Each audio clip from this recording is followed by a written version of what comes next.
Hey there, Sharon Horne-Ellstrom here. Let's talk about how to use the spiritual lifeline exercise to supersize and grow your business today. We are talking about, as part of this year's annual challenge, the Be a Better You annual challenge, and for supersize your business as well, the impact of the spiritual aspect of our life and our businesses on our ability to grow and build and supersize our business. And it's one of those areas that almost no other businesses consider.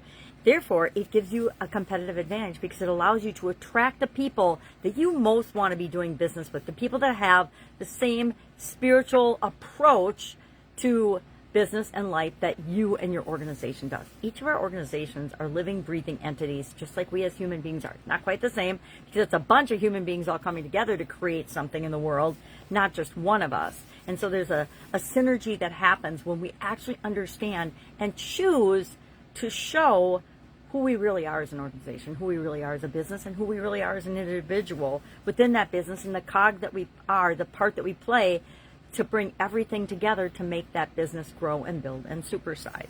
Well, today our topic is the spiritual lifeline exercise. And the lifeline exercise is just like you remember from grade school and high school and probably college if you went to college, or any other thing that you've studied. If you've read a book about history or history or events, a lot of times things are displayed and pictured in a lifeline exercise, much like this, but much more professional and cleaner. This is actually the lifeline that I started using, and I continue to use it because it's small enough for me to hold up and show. But basically, just like a timeline for something historic, our life is historic, right? What's more important than documenting and understanding our journey through this crazy thing called life? And we need to do this for our businesses as well. We want to know and have a timeline for our business, right?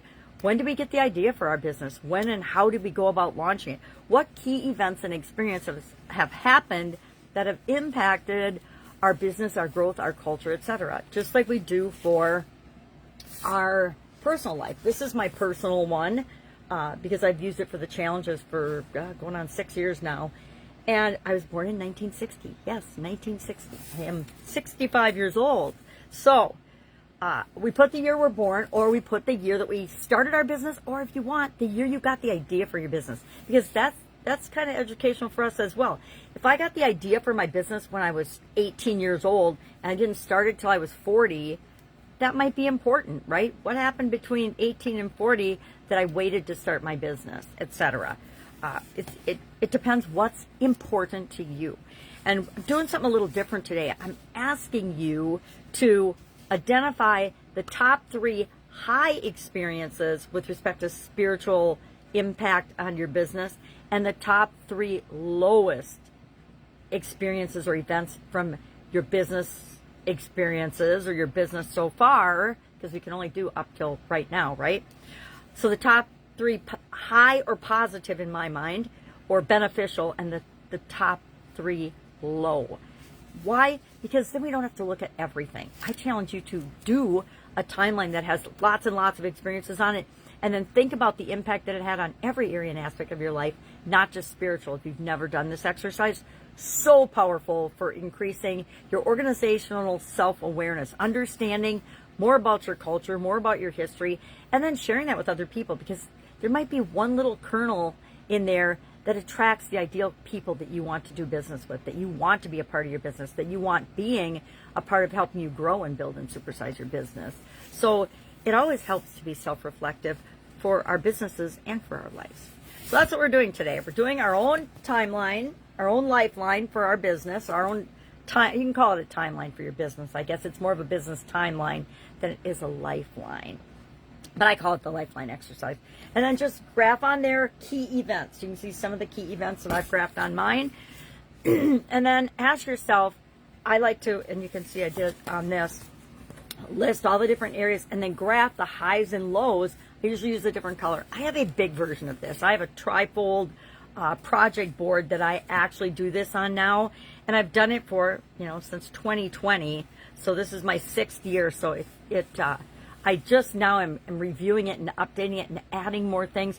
It's amazing. Even after 5 years, 6 years, I'm still adding things that I become more aware of that sometimes we don't always want to see what's going on in our life and in our businesses. And so we pretend it didn't happen. And then we realize, oh my gosh, until I acknowledge that, become aware of it, get the lessons learned out of it, I am destined to repeat that, baby. I don't want to make those same mistakes again.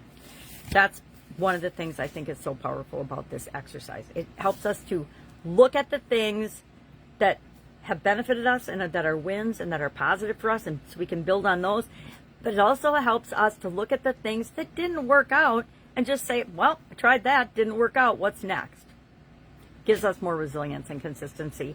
And it helps us to really link up with internally and externally the folks that are supposed to be part of our business and supposed to be our customers and supposed to be part of our making the world a better place. All right, any questions about this? Ask, ask, ask. Otherwise, go out, make it an awesome day, and I will, of course, be with you tomorrow. Bye.